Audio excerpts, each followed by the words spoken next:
ரத்தினவாணி சமுதாய வானொலி வழங்கும்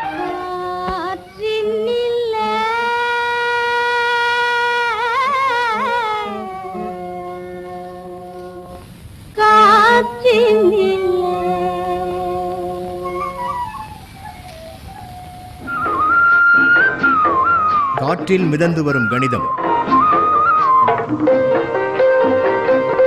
காற்றில் மிதந்து வரும் கணிதம் இந்திய அரசு அறிவியல் மற்றும் தொழில்நுட்பத்துறையின் ஓர் அங்கமான தேசிய அறிவியல் மற்றும் தொழில்நுட்ப தொடர்பியல் குழுமத்தின் ஆக்கம் ஊக்கம் ஆதரவுடன் ரத்தினவாணி சமுதாய வானொலி தயாரித்து வழங்கும் காற்றில் மிதந்து வரும் கணிதம் புதிய தொடர். அடித்தட்டு மக்களின் அன்றாட பயன்பாட்டுக்கு தேவையான அடிப்படை கணிதம் கற்றுத்தரும் புதிய தொடர்.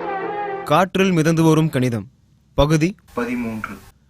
அம்மணி குடும்பம் நாடகத்தில் நடிப்பவர்கள் நந்தா நாகராஜன், வளனரசு, பினி, பழனியண்ணன், ஷப்னம், ஹேமா, கார்த்திக், கீர்த்தனா. கணித ஆய்வும் நிபுணர் விளக்கமும் பேராசிரியை என் சங்கீதா.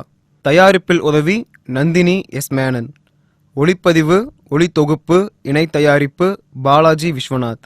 எழுத்து இயக்கம் தயாரிப்பு MS பெருமாள். அம்மணி குடும்பம் நாடகம்.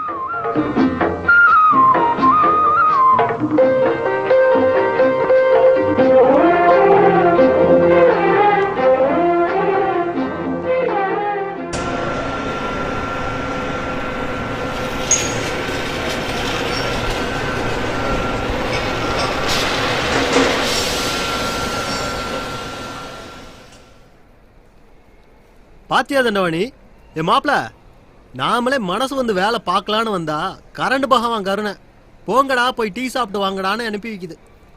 ஏன் சந்தானம் இந்த நேரத்தில் மெயின் சுவிட்ச் ஆஃப் பண்ணிட்டு மிஷினுக்கு ஆயில் போடுற வேலை, கிரீஸ் தடவுற வேலை, கிரிப் செக் பண்ணுறதுன்னு சின்ன சின்ன மராமத்து வேலைகள்லாம் பார்க்கலாம்ல.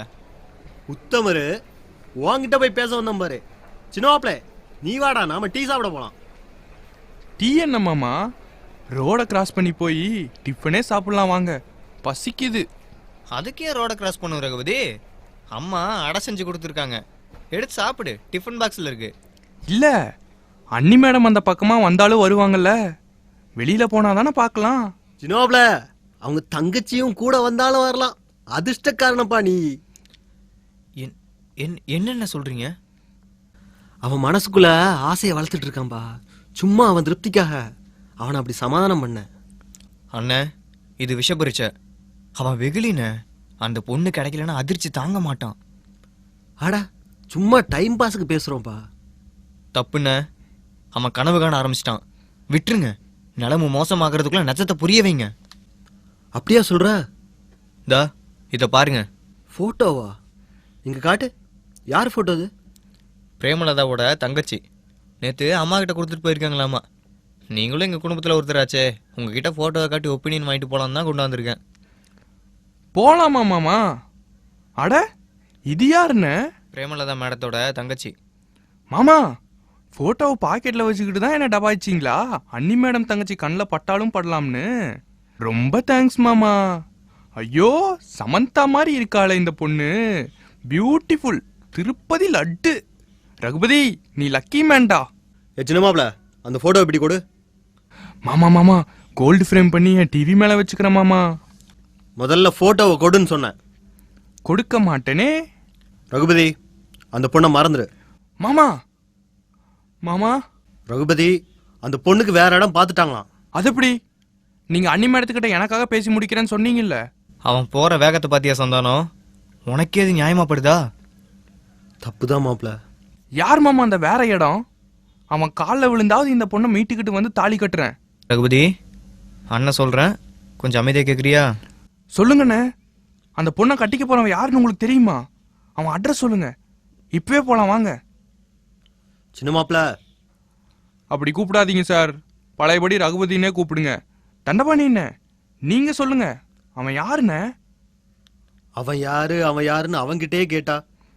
சார் இனிமே இந்த விஷயத்துல நீங்க தலையிடாதீங்க. அண்ணே நீங்க சொல். அண்ணே தம்பி அப்படியா அண்ணே? அப்படியாண்ணே? அப்படியாண்ணே? ரகுபதி, இப்ப என்ன நடந்து போச்சு? இதுல உன் தப்பு எதுவுமே இல்லையாப்பா? இல்லண்ணே, உங்களுக்கு பார்த்துருக்கிற பொண்ணுன்னு புரிஞ்சுக்காம அழகா இருக்கா, சமந்தா மாதிரி, திருப்பதி லட்டு. ரகுபதி, நீ லக்கி மேன்னுலாம் அசிங்கப்படுத்திட்டேண்ணே, என்னை மன்னிச்சிருங்கண்ணே. ஏய், இது என்ன புது பழக்கம்? கால்ல விழுற. எந்திரி. என்னை மன்னிச்சிட்டேன்னு சொல்லுங்கண்ணே. முதல்ல எந்திரிப்பா. அண்ணே, ஒரு ரிக்வெஸ்ட், தயவு செஞ்சு உங்க கல்யாணத்துக்கு எனக்கு பத்திரிக்கை வச்சிடாதீங்கண்ணே. ஏய், என்ன ரகுபதி, ஏன் இப்படி எல்லாம் பேசுற? தப்பு பண்ணிட்டேனேன்னு கல்யாண பந்தல்ல என் மனசு என்னை குத்தி கொதறி எடுக்குண்ணே. உங்களை நிமிர்ந்து பார்த்து வாழ்த்து சொல்ல கூட எனக்கு யோகியதை இருக்காது. சே, எப்பவும் நீ என் தம்பி தான்டா. அதானே இன்னும் கொடுமை. அண்ணியா வரப்போறவங்கள ரசிச்சு வர்ணிச்சு, ஐயோ ஐயோ. ரகுபதி, அழுகி நிறுத்து. சீக்கிரமே நான் வேற வேலை பார்த்துட்டு போயிடுறேண்ணே. உன்ன மாதிரி உங்களோட சகஜமா பேச சிரிக்க என்னால முடியுமா? உரிமையோட உங்க வீட்டு சாப்பாட்டை எடுத்து திங்க முடியுமா? இத்தனை நாள் அம்மா சமைச்சு கொடுத்து அனுப்புனாங்க, இனிமே அண்ணி சமைச்சு கொடுத்து அனுப்புவாங்க. ஒரு கைப்பிடி சோத்த அள்ளி திங்கணும்னா கூட கேடுகட்ட பயல என்னை வர்ணிச்சவா இதுதானேன்னு அண்ணி என்னை செருப்பால் அடிச்ச மாதிரி ஆகிடும்.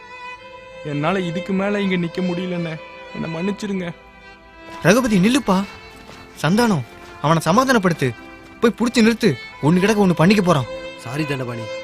ரகுபதி, டேய் தம்பி, டேய் நில்லுடா. ரகுபதி. பாவம் ரகுபதி, பச்சை மண்ணு.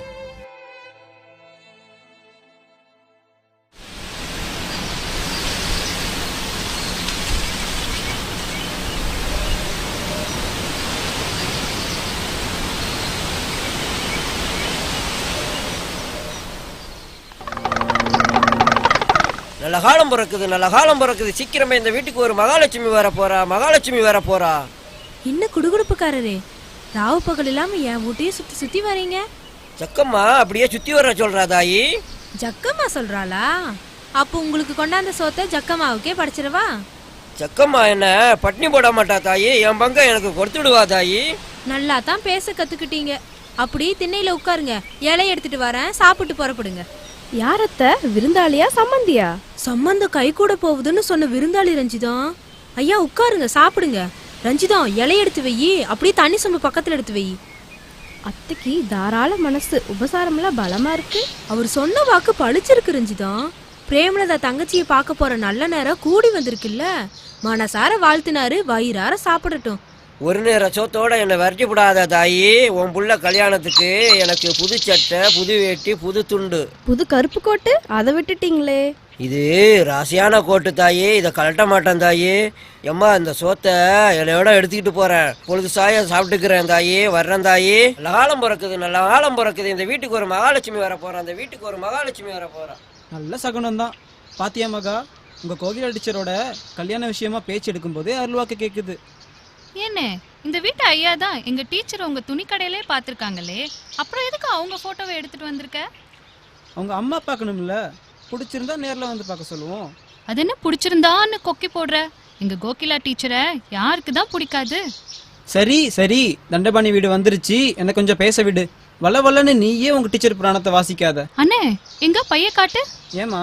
இல்ல, உங்க துணி கடை ஞாபகத்துல 7-8 போட்டோவை காட்டி இத பாருங்க, இல்ல வேற ஏதாவது காமிக்கட்டுமான்னு அவங்கள குழப்பிட போற. நான் என்ன கல்யாண தரகரா? ஆல்பத்தை தூக்கிட்டாலைய. கோகிலா டீச்சர் போட்டோ ஒண்ணுதான், அதுவும் நீ பத்திரப்படுத்தி வச்சிருந்தது. எங்க டீச்சருக்கு கண்டிப்பா இந்த இடம் முடிவாகும் பாரு. அம்மா, அம்மணியம்மா. யாருங்க? ரஞ்சிதம், யாருன்னு பாருங்கன்னு. வாங்க வாமா, உள்ள வாங்க. யார் வேணும்? எங்க தண்டபாணி சார் வீடு. அண்ணன் ஒர்க் ஷாப் போயிட்டாரே. அத்தை, அவங்க அம்மாவை தான் பார்க்கணும். நான் தேரடி ஜவுளி கடையில வேலை பார்க்குறவன். அதான் எங்கேயோ பார்த்தாப்புல இருக்கேன்னு நினைச்சேன். அத்தை, ஜவுளி கடைக்காரங்க வந்திருக்காங்க. அதுக்குள்ள கல்யாண ஜவுளி எடுக்கிற அளவுக்கு வந்துருச்சா? சுறுசுறுப்பு தான். வாங்க கடைக்காரரே. நான் கடைக்காரர் இல்லைங்கம்மா, அங்க வேலை செய்யறவன் தான். பெரியவங்க சொல்ற வாய் முகூர்த்தம் பலிக்கட்டும்னே, அது ஏன் நீ இல்லன்னு வேணாங்கிற? தாரு உங்க தங்கச்சியா? நல்ல மனசு, எல்லாத்தையும் நல்லதாவே பாக்குது. உள்ளார வாங்க. உன் பேர் என்ன கண்ணு? மகா. அது என்ன மகா மெகான்னு? மகாலட்சுமின்னு முழு பேரை சொல்லுனே. அப்படி போடு. வாங்க தம்பி, வந்து சேர்ல உட்காருங்க. மா, உங்க பிள்ளைங்கள கடையில பார்த்துருக்கேன். கூட ஒரு குட்டி பையன் வந்திருந்தானே. நிரஞ்சன் வாளு. ஆமா ஆமா, ரஞ்சிதம் சீட்டு பணம் கொண்டாந்து கொடுத்தா. உடனே தம்பியை கூட்டிட்டு போய் மொத்த பணத்தையும் தம்பிக்கே வேட்டு விட்டுட்டு வந்துட்டான். நான் பெத்த பித்துக்குழி. பித்துக்குழியா? நல்ல பேரு தான். சும்மா இருக்க மாட்டேன். புள்ளைய ஏன் அதட்டுறீங்க? பாவம், மனசுல ஒண்ணும் வச்சுக்காம பேசுது. மனசுலயே ஒண்ணும் இல்ல, மண்டையிலயும் ஒண்ணும் இல்ல. அண்ணே, வந்த இடத்துல வாயை மூடிட்டு சும்மா இருக்க தெரியாது. சரி, வந்த விஷயத்த நீயே சொல்லு. எங்க டீச்சருக்கு சீக்கிரம் கல்யாணம் நடக்கணும்ல. உங்க டீச்சருக்கா? இன்னுமா நீ ஸ்கூல்ல படிக்கிற? படிப்பை நிறுத்தி 5 வருஷம் ஆச்சு. ஆனா என்ன, அவங்க என்னைக்குமே டீச்சர் தானே, அதுவும் எங்க டீச்சர். அம்மா, என் தங்கச்சியோட டீச்சர் கோகிலான்னு பேரு. ரொம்ப நல்ல குணம். எங்க கடைக்கு ரெகுலர் கஸ்டமர். அமைதியான பொண்ணு. இவங்க வீட்டுல 3 பொண்ணுங்கம்மா. இவங்க கடைசி பொண்ணு. அவங்க கல்யாண விஷயமா வந்திருக்கோம். டீச்சர் உங்க மகன் தண்டபாணி நம்ம கடையிலே பார்த்துருக்காருமா. ஐயா, தண்டபாணி சாருக்கு பார்த்து பார்த்து மேட்சிங்கா ட்ரெஸ் செலக்ட் பண்ணி தந்தாங்களே, அதெல்லாம் முதல்ல சொல்லியிருக்கணும் மக்கு. ஓ, அந்த அம்மனியா? அப்படி போகுதா கதை? அத்தை, நிரஞ்சன் கூட அன்னைக்கு எதையோ சொல்ல வந்தான். அண்ணா அதட்டி அதட்டி அவனை வாயை பொத்துனாங்களே, இதுல ஏதோ விஷயம் இருக்கு அத்தை. சும்மா கடடி. அப்படியெல்லாம் ஏதாவது இருந்தா என் புள்ள என்கிட்ட மறைக்க மாட்டான். அண்ணே, டீச்சர் போட்டோவை சீக்கிரம் காட்டுனே. இது கொஞ்சம் பழைய போட்டோ. என் தங்கச்சி படிக்கும்போது எடுத்தது. கொண்டாங்க, நான் தான் முதல்ல பார்ப்பேன். ஐயா, இது என்ன இவ்ளோ சின்ன பிள்ளையா இருக்குது? ரெட்டை ஜடை, ரிப்பனு, பாவாடை தாவணிலாம் போட்டுட்டு. நல்லா பாருங்க, அது நானு. பிரைஸ் கொடுக்கறாங்களே, அவங்க தான் எங்க கோகிலா டீச்சர். வளத்தையும் லட்சணமும் நல்லா தான் இருக்கு. ஏன் தம்பி, அவங்க தனி போட்டா கொண்டாந்துருக்கலாம்ல? போட்டோ அவங்க கிட்ட கேட்டுதாம்மா வாங்கணும்.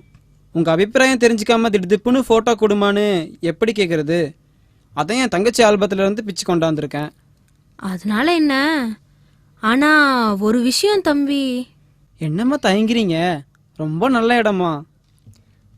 அதுக்கில்ல, தண்டபாணிக்கு வேற இடத்துல முடிவாகும் போல நெருங்கி வருது. நாளைக்கு பொண்ணு பார்க்க போறோம். இன்னும் முடிவு பண்ணல.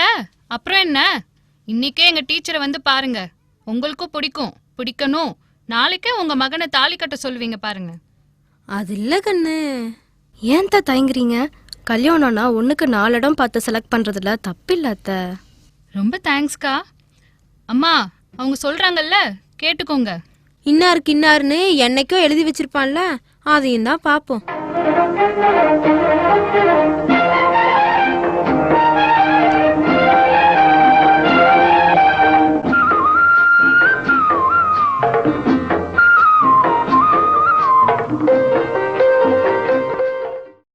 அண்ணா, டியூட்டி முடிஞ்சானே வர?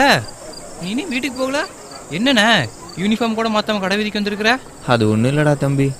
ஆமா, நீ ஏன் டியூஷனுக்கு போகல? இப்போ நேராக டியூஷன் டீச்சர் வீட்டில் இருந்தா வரேன். மணி என்ன 8 போகுதுண்ணே. ஆமா, நீ எந்த உலகத்தில் இருக்க? வழியில் எங்கேயாவது நம்ம ரகுபதியை பார்த்தியா? இல்லையாண்ணே. காலையிலேருந்து அவன் கண்ணிலேயே படல தம்பி. ரூமுக்கும் போகலையாமா. சந்தானம் சைக்கிளில் சுத்தாத தெருவில் தேடாத இடம் இல்லை. என்னண்ணே, எப்பவும் நீங்கள் 3 பேர் ஒன்றா தானே இருப்பீங்க. உங்களை விட்டு எப்பவுமே ரகுபதியை தனியாக போக மாட்டாரேண்ணே.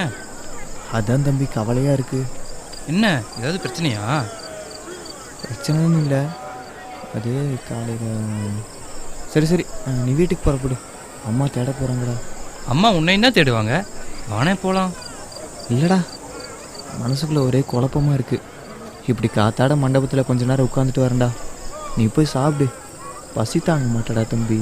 டீச்சர் வீட்லேயே டிஃபன் கொடுத்துட்டாங்கண்ணே, நான் அங்கேயே சாப்பிட்டேன். நானும் உங்க கூடவே இருக்கண்ணே. நீ தனியாக இருக்கியே. ஏய், நீ படிக்க வேணாமா?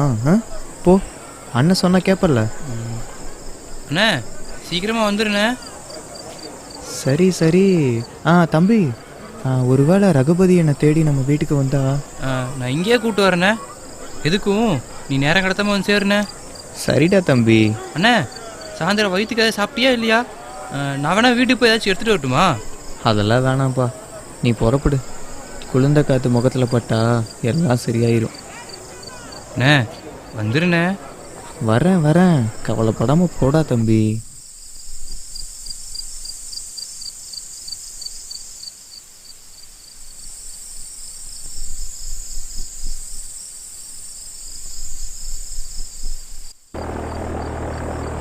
சக்கம்மா, ராத்திரி பூரா நடையா நடக்கிறேன், ஊருக்கெல்லாம் நல்வாக்கு சொல்றேன்.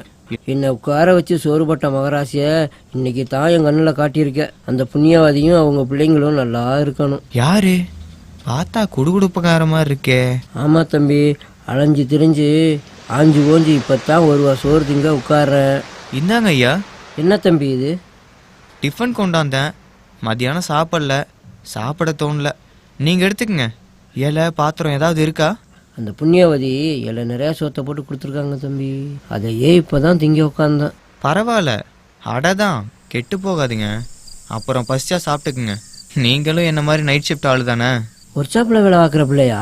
காக்கி டவுசரை பார்த்ததையுமே புரிஞ்சுக்கிட்டேன். சாப்பிடுங்க சாமி. தண்ணி இருக்கா? சரி இருங்க, குழாயில பிடிச்சி கொண்டு வரேன். வேணாம் தம்பி, நான் போய் எடுத்துக்கிறேன் தம்பி. இருங்க இருங்க, நான் வரேன், உட்காருங்க. இருங்க சாமி, வரேன், நீங்க சாப்பிடுங்க. அடாடா, மதியானம் வடிச்ச சோறு இன்னும் மல்லிகைப்பூ மாதிரி சிரிக்குது. மகாராசி நல்லா இருக்கட்டும். சக்கம்மா, ஐயோ தம்பி. என்னங்க, என்னாச்சு? ஐயோ, இது என்ன சோத்துக்குள்ள வளைய மாதிரி? அடே, மோதிரம். தாயி குழம்பூத்தி பிசையும் போது மோதிரம் கலண்டு விழுந்தது கூட தெரியாம அப்படியே தூக்கி கொடுத்துட்டியே. யாருங்க அந்த புண்ணியவதி?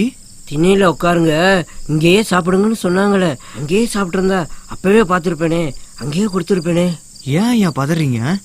அது ஏதாவது பித்தளை வளையமா இருக்கும், தூக்கி எரிஞ்சிட்டு சாப்பிடுங்க சாமி. இல்ல தம்பி, வெளிச்சத்துல பாருங்க, தண்ணியை கொடுங்க, நல்லா கழுவி இப்பவே அவங்க வீட்டுல போய் கொடுத்துட்டு வந்துடுறேன். அட, சாப்பிட்டு அப்புறம் போங்களேன், பசி மயக்கத்துல எங்கேயாவது விழுந்துட போறீங்க சாமி. அவங்க பொருளை ஒப்படைச்சிட்டு அங்கேயே உசுறு போனாலும் பரவாயில்ல தம்பி, பட்னியா கூட சாகலாம், திருடனா சாகக்கூடாது. நீங்க திருடிட்டு வரலையே, அவங்க தெரியாம தொலைச்சது தானே. நம்ம உழைச்சி சம்பாதிக்காத எந்த பொருளுமே திருட்டு சொத்து தான். இந்த பாருங்க, தங்கம் தான். என் தரத்துக்கும் தகுதிக்கும் இவ்வளவு நேரம் கையில வச்சிருந்ததே தப்பு, தப்பு கூட இல்ல, பாவம். சரி, என்கிட்ட கொடுத்துட்டு சாப்பிடுங்க, அப்புறம் போலாம். இது நியாயம். மோதிரத்தை பிடிங்க. உங்க சொல்லுக்கு கட்டுப்பட்டு தான் சோத்தை திங்கிறேன் தம்பி. சரி கொடுங்க, நீங்க சாப்பிடுங்க. என்னது, நம்ம அம்மா கையில இருந்த மோதிரம் மாதிரி இருக்கு. ஆமா, சீ எடுத்து பாதி தேஞ்சு போயிருக்கே. அம்மா, அம்மம்மா, மா, ஏம்மா இந்த இத்து போன மோதிரத்தை போட்டுட்டு இருக்க? வளையம் தேஞ்சிருக்கு, சீ எடுத்து அழிஞ்சிருக்கு. இனிமே அதெல்லாம் கையில போடாத, கடையில போட்டுட்டு கூட ஒரு பவுன் போட்டு புது மோதிரமா நானே உனக்கு பண்ணி போடுறேன். கண்ணை மூடுற காலம் வரைக்கும் நான் அந்த மோதிரத்தை கழட்டவே மாட்டேன். எங்க அண்ணன் முதல்ல எனக்கு செஞ்சு ஓட்ட நகையுது, சீன் எழுதியிருக்கே, சின்னம் நீ. எங்க அண்ணன் அப்படித்தான் கூப்பிடு. எங்க அண்ணனே என்னை விரல புடிச்சுக்கிட்டு எப்பவும் எங்க கூடவே இருக்காப்புல இருக்குது. இதை கழட்டவே மாட்டேங்கண்ணு. சக்கம்மா, தம்பி போலாமா தம்பி? உங்களை கையெடுத்து கும்பிடணும் சாமி. ஒரு பவுன் மோதிரம் இப்போ அரை பவுனா தெரிஞ்சிருந்தாலும் உங்களுக்கு அது பெரிய தொகை தானே. அதை கொண்டு போய் சேர்த்துட்டு வந்தாதான் சோத்துல கை வைப்பேன்னு எந்திரிச்சிங்களே, உங்களுக்கு நல்ல மனசுங்க. சொன்னனே தம்பி, உழைக்காம வந்த எந்த பொருளும் திருட்டு சொத்து தான். சக்கம்மா புண்ணியத்துல என் பொழப்பு ஓடிக்கிட்டு இருக்கு, அப்புறம் எதுக்கு அடுத்தவங்க பொருள்? சரி, நீங்க சொல்ற மாதிரி இதை நானே சொந்தம் கொண்டாடுறேன்னு வச்சுக்கோங்க. சரி, நீங்க சொல்ற மாதிரி இதை நானே சொந்தம் கொண்டாடுறேன்னு வச்சுக்கோங்க. இதை விரல்ல போட்டுக்கிட்டு குடுகுடுப்பு ஆட்ட முடியுமா? இல்லை விற்று காசா கத்த முடியுமா? எங்கடா திருடனு போலீஸில் பிடிச்சி கொடுத்துட மாட்டாங்க? நேர்மையா இருக்கீங்க. சரி, நிம்மதியா இருக்கீங்களா? யாருக்கு எதில் நிம்மதி? அவங்கவுங்க நெஞ்ச பொறுத்த விஷயம்தான் அது. ராத்திரியெல்லாம் நடக்கிறேன், சக்கம்மா உத்தரவு, நல்வாக்கு சொல்கிறேன், நானா சொல்கிறேன், அவள் சொல்ல வைக்கிறா. ராத்திரி எந்த வீட்டு கதவையும் தட்டுறதில்லை, யார் வீட்டு வாசல்லையும் கையெந்துறதில்லை. பகலில் போவேன், குடுகுடுப்ப சத்தம் கேட்டதும் அரிசியோ சோறோ 1/2 ரூபாயோ 1 ரூபாயோ அவங்கவுங்களாம் வந்து போடுவாங்க தம்பி. அது போதுமே தம்பி, அதுக்கு மேலே எனக்கு என்ன தேவை, என்ன செலவு இருக்கு? அந்த கணக்கை தான் நான் உங்ககிட்ட கேட்குறேன். நிபுணர் விளக்கம் வழங்குவோர் கணித பேராசிரியை சங்கீதா.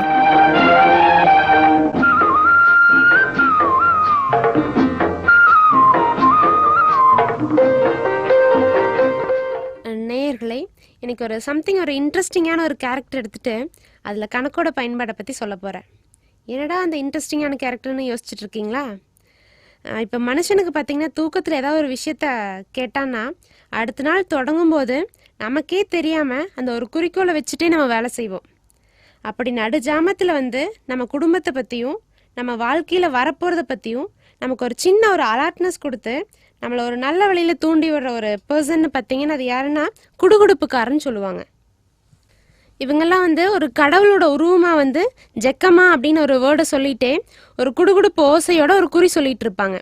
சரி, இவரை பற்றி இப்போ எதுக்கு நம்ம பேசுகிறோன்னா, குடுகுடுப்புக்காரனுக்கும் ஒரு வாழ்க்கை முறை இருக்குது, அவரோட அன்றாட வாழ்க்கையிலையும் கணக்கு போட்டு வாழணும் அப்படிங்கிறதுக்காக தான் நம்ம இப்போ அதை பற்றி பேசுகிறோம்.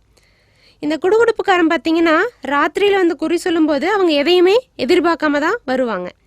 அடுத்த நாள் மார்னிங் வந்து ராத்திரியில் தான் வந்ததாகவும் இது மாதிரி உங்கள் குடும்பத்தை பற்றி தான் சொன்னதாகவும் சொல்லிட்டு அவங்ககிட்டருந்து சில துணிமணிகள், அது போக அரிசி, அது போக அவங்க கொடுக்குற ஒரு சொற்ப காசுகளை வாங்கிட்டு போவாங்களே தவிர நம்ம தர்ற பழைய சாப்பாடு மிஞ்சி போனதை வந்து அவங்க வாங்கவே மாட்டாங்க. இப்படியே ஒவ்வொரு வீடாக அவர் போயிட்டு ஒரு நாளைக்கு ஒரு 45 ரூபாயிலிருந்து ஒரு 60 ரூபாயிலேருந்து ஒரு 55 ரூபாய் வரைக்கும் சம்பாதிக்கிறாரு. சரி, இந்த 45லேருந்து ஒரு 50-60 ரூபா வரைக்கும் அவர் சம்பாதிக்கிறாருல, இதை எந்த விதத்தில் கணக்கு போட்டு செலவு செய்கிறாரு அப்படிங்கிறத இப்போ பார்க்கலாம். இதில் தன்னோட செலவு போக முக்காவாசி தொகையை பூஜைக்காக மட்டும் ஒரு செலவு செஞ்சுட்டு இருக்காரு. அதாவது தன்னோட செலவுன்னு பார்த்தீங்கன்னா அரிசி வந்து ஆல்ரெடி ஒவ்வொரு வீட்டில் வாங்கியிருப்பாரு. ஒரு ஒரு 1/2 கிலோலேருந்து ஒரு 600 கிராம், 500 கிராம்லேருந்து ஒரு 600 கிராம் கிடைக்கும். அது போக பருப்பு, அவர் சமையல் செய்யறதுக்கு ஒரு பருப்பு கடையில் வாங்கி அவர் சாப்பிட மாட்டார், அதுக்காக ஒரு பருப்பு, துவரம் பருப்பு ஒரு 1/4 கிலோ வாங்குறாரு, அது ஒரு 10 ரூபாய்ன்னு வச்சுக்கலாம். அது போக வெங்காயம் அவருக்கு மட்டும் அவர் வந்து ஒரு தனி பர்சன்னால அவருக்கு மட்டும் ஒரு வெங்காயம் ஒரு 100 கிராம் வாங்குறாரு. 100 கிராமோட வெங்காயம் பார்த்தீங்கன்னா 8 ரூபாய்ன்னு வச்சுக்கலாம். அது போக எண்ணெய், கடுகு, டீ தூள், காபி தூள் இது மாதிரி ஒரு 10 ரூபாய்க்கு வாங்குறாரு. இந்த குடுகுடுப்புக்காரன் பார்த்தீங்கன்னா அவங்க சுத்தமாக இருப்பாங்க, அது போக அவங்கள சுற்றி இருக்கிற பிளேஸையும் சுத்தமாக வச்சுருப்பாங்க. அதுக்காக ஒரு சோப்பு ஒரு 10 ரூபாய்க்கு வாங்குறாரு. இப்போ அவர் எவ்வளோ ரூபாய்க்கு தனக்காக செலவு பண்ணிக்கிறாருன்னு பார்த்தீங்கன்னா அரிசி ஒரு 10, அது கூட ஒரு வெங்காயம் 8, 18 கூட்டல் எண்ணெய், கடுகு இது மாதிரி ஒரு 10 ரூபாய் கூட்டல் ஒரு சோப்பு 10 ரூபாய்க்கு, அதாவது 10 கூட்டல் 18 கூட்டல் 10 கூட்டல் 10 மொத்தம் 38 ரூபாய்க்கு வந்து அவர் வந்து தனக்காக செலவு செய்கிறாரு. அது போக பூஜைக்காக அவர் எவ்வளோ செலவு செய்கிறாருன்னா, ஒரு கற்பூரம் வந்து ஒரு 5 ரூபாய்க்கு, ஒரு பாக்கெட் ஒரு 5 ரூபாய்க்கு வாங்குறாரு. அது போக தீப்பெட்டி ஒரு 2 ரூபாய்க்கு வாங்குறாரு. ஊதுபத்தி, சாமிக்கு ஊதுபத்தி வந்து ஒரு 5 ரூபாய். அது போக சாம்பிராணி தூள் பார்த்தீங்கன்னா ஒரு பாக்கெட் ஒரு 7 ரூபாய்க்கு வாங்குறாரு. இப்போது கற்பூரம் ஒரு 5 கூட்டல் தீப்பெட்டி ஒரு 2, 5 கூட்டல் 2 7, அது போக ஊதுபத்தி ஒரு 5, 7 கூட்டல் 5 12, அது போக சாம்பிராணி ஒரு 7, 12 கூட்டல் 7 இப்போது 19 ரூபா. இப்போ பூஜைக்காக அவர் எவ்வளோ செலவு செய்கிறாருங்க? 19 ரூபா செலவு செய்கிறாரு. தன்னோட செலவுன்னு ஒரு 38, அது போக பூஜைக்காக ஒரு 19 ரூபா. இப்போ 38 கூட்டல் 19 57 ரூபா வந்து அவர் தன்னோட வருமானத்திலேருந்து செலவு செய்கிறாரு. இதுலேருந்து நேயர்களே 50 ரூபா சம்பாரிச்சாலும் 50,000 ரூபா சம்பாரிச்சாலும் சந்தோஷம் அதில் கிடைக்காது. அதை நேர்மையான முறையில் சம்பாரித்து கணக்கு போட்டு அதை செலவு செய்யுங்க, வாழ்க்கை பூரா உங்களுக்கு சந்தோஷம் இருந்துகிட்டே இருக்கும். அம்மணி குடும்பம் நாடகம் தொடர்கிறது.